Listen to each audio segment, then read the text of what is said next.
ಸುಂದರವಾದಂಥ ಒಂದು ಆಲಯ, ಹನುಮನ ಆಲಯ ನಿಮ್ಮೆಲ್ಲರ ಪ್ರೀತಿ ನಿರ್ಮಾಣವಾಗಿದೆ.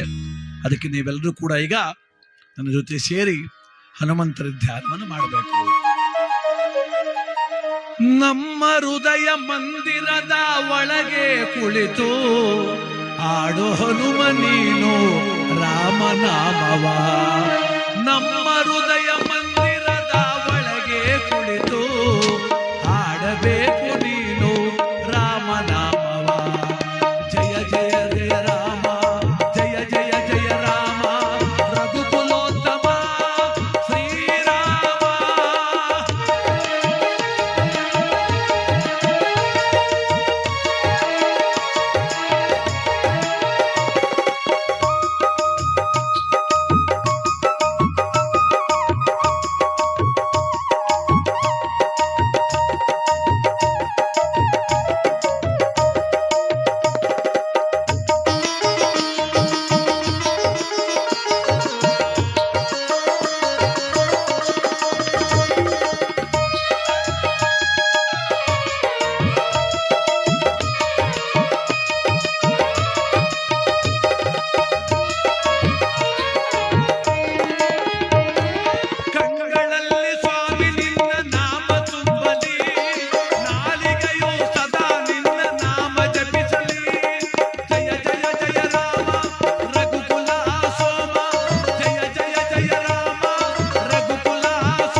ನೀ ಕೊಟ್ಟ ವರವು ಎನ್ನುವೆ, ಕಷ್ಟ ಬಂದರೆ ಏನೋ ಶಿಕ್ಷೆ ಎಂದುಕೊಳ್ಳುವೆ.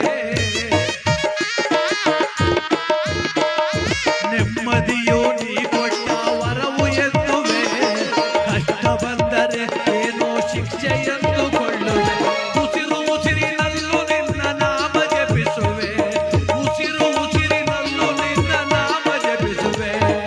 ಹನುಮಂತ ಗುಣವಂತ ಧೀಮಂತ, ರಾಮ ರಾಮ ರಘುಕುಲ ಸೋಮ, ರಾಮ ರಾಮ ರಘುಕುಲ ಸೋಮ.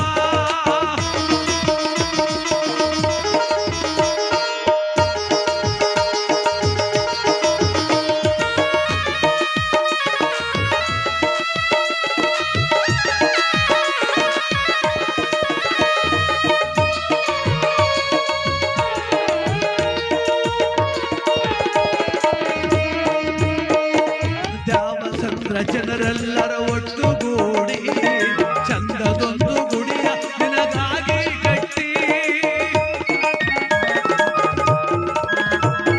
48 ದಿನಗಳ ಮಹಾಪೂಜೆಯ ಭಕ್ತಿಯಿಂದ ಸಾಂಗದಿಂದ ಮಾಡಿದರಯ್ಯ.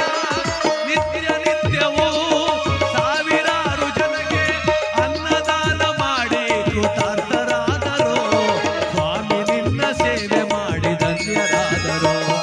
ರಾಮ ರಾಮ ರಘುಕುಲ ಸೋಮ, ರಾಮ ರಾಮ ರಾಕ್ಷಸ ಭೀಮ, ರಾಮ ರಾಮ ರಘುಕುಲ ಸೋಮ, ರಾಮ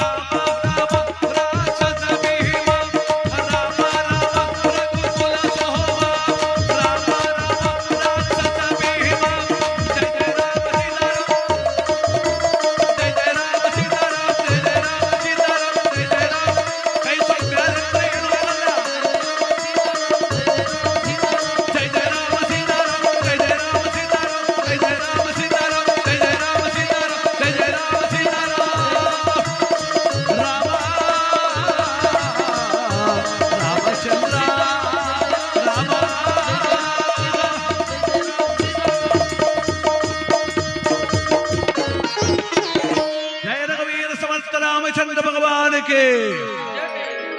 ಕೈ ಮೇಲೆತ್ತೆ ತಟ್ಟಿದ ಚಪ್ಪಾಳೆ ಭಗವಂತನ ಪಾದ ಮುಡ್ತಂಗೆ. ಈಗ ಒಳ್ಳೇದಾಗ್ಲಿ. ಅಲ್ಲೂ ಮಧ್ಯೆ ಒಂದಿಷ್ಟು ಜನ ಕೈ ಮ್ಯಾಕ್ ಎತ್ತಲಿಲ್ಲ. ಅದು ಬೇರೆ ಕೈ ಎತ್ಕ ಕೂತ್ಕೋ. ಇಲ್ಲಿ ಕಾಸು ಕೊಟ್ಟು ಕರ್ಸವ್ರೆ, ಆಡ್ಬಿಟ್ಟು ಕುಣ್ದ್ಬಿಟ್ಟು ನೆಗೆದ್ಬಿಟ್ಟು ಹೋಗ್ಬೇಕಾದ ಅವನು. ನನಗೂ ಅದಕ್ಕೂ ಸಂಬಂಧ ಏನು? ಸದ್ಯ ಬಂದು ಕೂತೀವಲ್ಲ ಅಂತ ನೀವು. ಸೋಂಬೇರಿತನ ಬರ್ಬಾದ್ ಕಣವ, ಚಟುವಟಿಕೆ ಇರಬೇಕು. ದೇಹ ಸೋಂಬೇರಿತನ ಬಂದಿಂಗ ಆಗದೆ ಕೇರುದು, ಬೀಸುದು, ಕುಟ್ಟುದು, ತೆಗಿದು, ಅಗಿದು, ಬಗಿದ ಬಿಟ್ಬಿಟ್ಟು ಸುಚ್ಚ ಕೂತ್ ಕಲ್ತ್ಕೊಂಡು ಯಾವ ಥರ ಆಗಿರೋದು ಎಲ್ಲ. ಈಗ ಶ್ರಮ ಮಾತ್ರ ಬೇಡ, ಆರೋಗ್ಯ ಸೂಪರ್ ಆಗಿರ್ಬೇಕು ಅಂತಲ್ವ ಎಲ್ರೂ.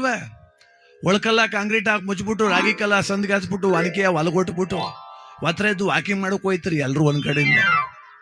ಅವೆಡ್ ಕಲ್ಲು ಮಡಿಕೊಂಡಿದ್ರೆ ಆಯ್ತಿರ್ಲಿಲ್ವ? ಅವೆಡ್ ಕಲ್ಲ, ರಾಗಿ ಕಲ್ಲು, ಒಳಕಲ್ಲು ಸೂಪರ್ ಆಗಿರ್ತದ. ನಾವು ಏನೋ ಈ ಟೈಮ್ ಸಿಕ್ತು ನಿಮಗೆಲ್ಲ ಸ್ವಲ್ಪ ಆರೋಗ್ಯ ಚೆನ್ನಾಗಿರ್ಲಿ ಅಂತ ಕೈ ಮ್ಯಾಕೆ ಚಪ್ಪಾಳಿ ಹೊಡಿದ್ರವ ಅಂದ್ರೆ ನೀವು ರಗ್ಗೊಳಗಿನ ಕೈನ ಈಚೆಗೆ ತೆಗೆದೆ ಕೂತ್ಬಿಟ್ರಲ್ಲ. ಆಗ್ಲಿ ಬಿಡ್ರವ, ನೀವು ಕುಂತ್ರದೆ ಹೆಚ್ಚಗಾರಕ್ಕೆ, ನೀವು ಕುಂತ್ರದೆ ನನ್ನ ಪುಣ್ಯ ಇವತ್ತು. ಸಾವಣಿ ಸುಬ್ರಹ್ಮಣ್ಯ ಬಿಟ್ಬಿಟ್ಟು ಇಲ್ಲಿ ಬಂದು ಕೂತಿದ್ದೀರಿ. ಸುಮ್ಮನೆ ಆಡ್ಬೇಕಷ್ಟೆ ನಾನು. ಒಳ್ಳೇದಾಗಲಿ ತಾಯಿ, ನಗ್ನಗ್ತಾ ಕೂತ್ಕೊಳ್ಳಿ, ಆನಂದವಾಗಿ ಕೂತ್ಕೊಳ್ಳಿ. ಯಾಕೆ ಗೊತ್ತಾ? ದೇವಸ್ಥಾನ ಕಟ್ಟಿದ್ದೀರಿ, ಸಾವಿರಾರು ಜನಕ್ಕೆ ಅನ್ನ ಹಾಕಿದ್ದೀರಿ, ಒಳ್ಳೆ ಕೆಲಸ ಮಾಡಿದಿರಿ, ನಗ್ನಗ್ತಾ ಕೂತ್ಕೊಳ್ಳಿ. 12 ಮನೆ ಹಾಳು ಮಾಡಿದ್ರಲ್ಲ ಅಲ್ಕಿಸ್ಕ ಓಡಾಡ್ತಾ ಕೂತವ್ರು ರೋಡಲ್ಲಿ. ನೀವು ಯಾಕೆ ಹಿಂಗೆ ಕೂತಿದ್ದೀರಿ? ನೀವು ನಗಬೇಕು. ಒಳ್ಳೆ ಕೆಲಸ ಮಾಡ್ರು, ಸಾರ್ಥಕ ಭಾವ ಬಂದಿದೆ ನಿಮಗೆ. ಹನುಮಂತ ದೇವರು, ಶ್ರೀರಾಮ ಇವತ್ತಲ್ಲ ನಾಳೆ ಅಲ್ಲ 100 ಸರ್ಕಾರ ಬಂದು ಬದಲಾದ್ರು ರಾಮರಾಜ್ಯ ಮಾಡ್ತೀವಿ ಅನ್ನಬೇಕು. ಯಾಕೆ ಅನ್ನಬೇಕು ಗೊತ್ತಾ? ರಾಮನೇ ಆದರ್ಶ ಪುರುಷ. ಎಲ್ಲ ಬೈತಾ ರಾಮನ್ನ, ಕಟ್ಕೊಂಡು ಹಿಡ್ತಿ ಕಾಡು ಕಳಿಸ್ಬಿಟ್ಟ ಅವನು ರಾಮಚಂದ್ರ ಅಂತ. ಕಟ್ಕೊಂಡು ಹಿಡ್ತಿ ಕಾಡು ಕಳಿಸ್ಬಿಟ್ಟ ಅವನೆಂತ ದೇವ್ರೆ ಹೋಗ ಅದೇನೋ ಅಂತ ಬೈತಾರೆ. ರಾಮಚಂದ್ರ ರಾಜನಾಗಿದ್ದ, ಅಯೋಧ್ಯೆಗೆ ರಾಜನಾಗಿದ್ದ. ರಾಮಚಂದ್ರ ರಾಜ್ಯ ಪರಿಪಾಲನೆ ಮಾಡ್ತಾ ಇರ್ಬೇಕಾದ್ರೆ ಗೂಢಾಚಾರರು ಅಂತ, ಅಂದ್ರೆ ಯಾರಿಗೂ ಗೊತ್ತಿಲ್ಲದಂಗೆ ಬೀದಿ ಸುತ್ಕೊಂಡು ಎಲ್ಲಿ ಕುಂದು ಕೊರತೆ ಅದೇ, ಎಲ್ಲಿ ಜಗಳ ಅದೇ, ಎಲ್ಲಿ ದ್ವೇಷ ಅದೇ ತಂದು ಮುಟ್ಟಿಸ್ತಿದ್ರು ವರದಿ. ಒಬ್ಬ ಮುಟ್ಟಿಸ್ತಾ ವಿಷಯ ಏನಂತ, ನಾನು ಹೋಗ್ತಾ ಇದ್ದೆ ಸ್ವಾಮಿ, ಒಂದು ಗುಡಿಸಲಲ್ಲಿ ಗಂಡ ಹೆಂಡತಿ ಜಗಳ ಮಾಡ್ತಾ ಇದ್ರು. ಆ ಹೆಂಡತಿ ಎಲ್ಲೋ ತವ್ರ ಮನೆಗೆ ಹೋಗಿ ಬರೋದು ತಡವಾಯ್ತಂತೆ. ಅದಕ್ಕೆ ಆ ಮನೆ ಯಜಮಾನ ಅಂದ, ಹೋಗೋಗಿ ನಿನ್ ತವ್ರ ಮಲ್ಲೇ ಇರು, ಬಿಟ್ಟ ಎಂಡ್ರ ಕೂಡಿ ಬಾಳುವ ರಾಮ ನಾನಲ್ಲ ಅಂದ ಸ್ವಾಮಿ ಅಂತ ಹೇಳ್ದ. ಅವನು ಹೇಳಿದ ಮಾತು ಶ್ರೀರಾಮಚಂದ್ರನ ಮನಸ್ಸೊಕ್ಕು ಬಿಡ್ತು. ಅಲ್ಲಿಗೆ ರಾಕ್ಷಸ ಬಂಧನದಲ್ಲಿದ್ದಂತ ನನ್ನ ಪತ್ನಿ ಜೊತೆ ನಾನು ಬಾಳೋದು ನನ್ನ ರಾಜ್ಯದ ಒಬ್ಬ ಪ್ರಜೆಗೆ ಇಷ್ಟ ಇಲ್ಲ ಅಂದಮೇಲೆ, ನನ್ನ ರಾಜ್ಯದ ಒಬ್ಬ ಪ್ರಜೆಗೆ ಇಷ್ಟ ಇಲ್ಲ, ನಾನು ರಾಜನಾಗಿ ನಾನೊಬ್ಬನೇ ಆಗಿದ್ರೆ, ನಾ ಸಾಮಾನ್ಯವಾದ ವ್ಯಕ್ತಿ ಆಗಿದ್ರೆ ನಿನ್ನ ಮಾತು ನಾನೇ ಕೇಳಬೇಕು ಅಂತಿದ್ದೆ. ಆದ್ರೆ ನಾನು ರಾಜ್ಯದ ರಾಜ, ಈಗ ಅವನ ಮಾತುಗೂ ನಾ ಬೆಲೆ ಕೊಡ್ಲೇಬೇಕನಪ್ಪ. ಅದಕ್ಕೆ ಸೀತೆ ಕಾಡಿಗೆ ಬಿಟ್ಟು ಬಾ ಅಂದ ಅವನು. ಸೀತೆ ಕಾಡಿಗೆ ಬಿಟ್ಟು ಬಾ ಅಂದ. ಯಾಕೆ ಬಿಟ್ಟು ಬಾ ಅಂದ? ಅದಕ್ಕೂ ಒಂದು ಕಾರಣ ಇದೆ ರೀ. ಸುಮ್ಮನೆ ಬಿಟ್ಟು ಬಾ ಅನ್ಲಿಲ್ಲ ಶ್ರೀರಾಮಚಂದ್ರ, ಸುಮ್ಮನೆ ಬಿಟ್ಟು ಬಾ ಅನ್ಲಿಲ್ಲ. ಅದಕ್ಕೂ ಒಂದು ಸ್ಪಷ್ಟವಾದ ಕಾರಣ ಇದೆ. ಸೀತಾಮಾತೆ ತುಂಬಿದ ಬಸ್ರಿ ಆಗಿದ್ದಾಗ ಸೀಮಂತ ಮಾಡಿದ್ರು. ಸೀಮಂತ ಮಾಡಿ ಬಂದು ಶ್ರೀರಾಮಚಂದ್ರನ ಪಾದ ಮುಟ್ಟಿದ್ಲು. ಅದಕ್ಕೆ ಶ್ರೀರಾಮ ಹೇಳ್ದ, ತುಂಬ ಗರ್ಭ